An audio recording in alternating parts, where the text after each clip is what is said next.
The purchaser of property in Spain is responsible for all expenses relating to the transaction, as well as all expenses relating to the property being purchased, from the moment the transaction is completed. All expenses that relate to the property prior to completion of the purchase are the responsibility of the seller.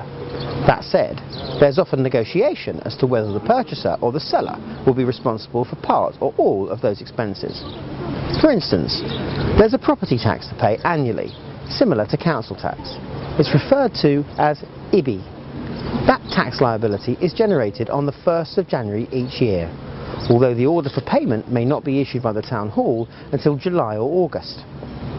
Strictly speaking, the person responsible to pay the tax is the person who owned the property on 1st January. But if you're buying the property in February, there'll probably be some negotiation as to whether you as purchaser should pay that tax for the whole year, or at least a large part of it.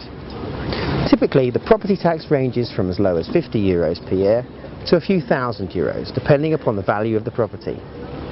Usually, it'll be no more than €1,000. That said, you'll not want to make that payment unless you really have to. A way around making the payment, even if the tax demand hasn't been issued yet, is to retain an amount of money from the purchase funds so that you can pay the IBI when you receive the demand. Remember, once you own the property, it'll be your responsibility to pay the IBI. The main cost of purchasing a Spanish property will be the stamp duty or the VAT payable. Depending upon whether you're buying a property from a developer, from a bank that foreclosed on a mortgage that a developer had failed to pay, or a resale property, you may pay Spanish VAT, known as IVA, as well as an element of stamp duty, or you may just pay stamp duty. What's important is not the type of tax that you're paying, which is for your representative to consider and advise you on, but the amount of tax payable. You may be buying an apartment in Tenerife, a house in Marbella, or a country property close to Barcelona, and the total tax payable upon purchase may vary from between 6.5% to 11.5%. Tax rates are susceptible to frequent change, so it's important to determine how much tax you'll have to pay before you agree on a final purchase price, as that may affect the affordability of the transaction. Although hopefully you'll have taken advice from independent advisors, each property transaction must be signed before a notary. The notary will charge a fee for his or her involvement, despite the fact that the notary is not acting for either of the parties. The notary's fee is calculated according to a number of factors, including the nature of the transaction, in this case a property purchase, the value of the transaction, so the purchase price, and perhaps surprisingly, the number of pages that are used in the completion documentation. A friendly notary may agree to use smaller type and to print the documents on both sides of each page. A not-so-friendly notary may insist on including in the completion documentation copies of all documents used in the purchase, such as full copies of all powers of attorney and similar documents. This is not always strictly necessary, but does increase the notary's fee. Unless you or your legal advisor knows the notary well, it's difficult to negotiate the price.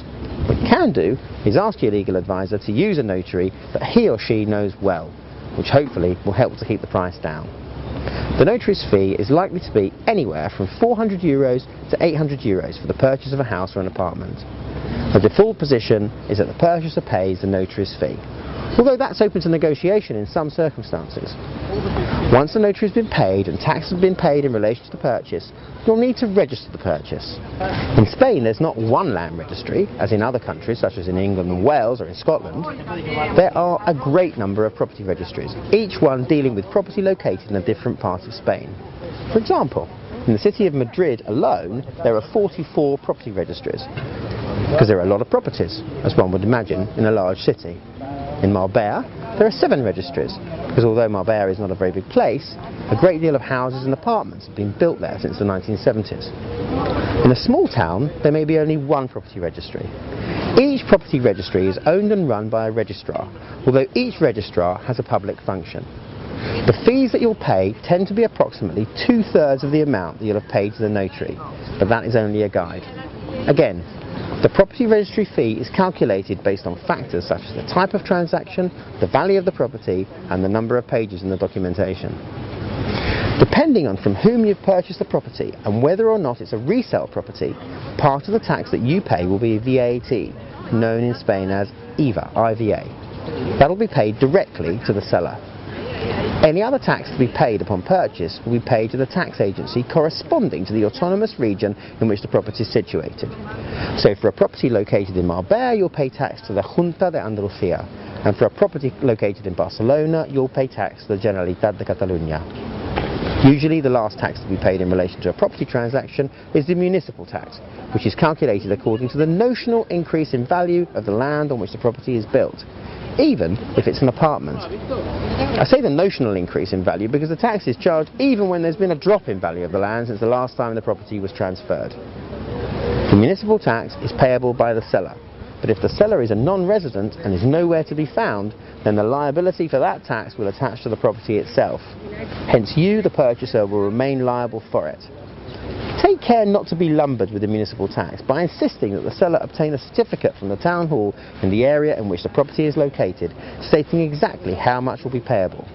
You can then deduct that from the purchase monies and make the payment yourself, thereby ensuring that it's been paid. That said, your legal advisor may have other suggestions as to how to deal with that issue. Jonathan Eshkeri, Eshkeri & Solicitors in Spain.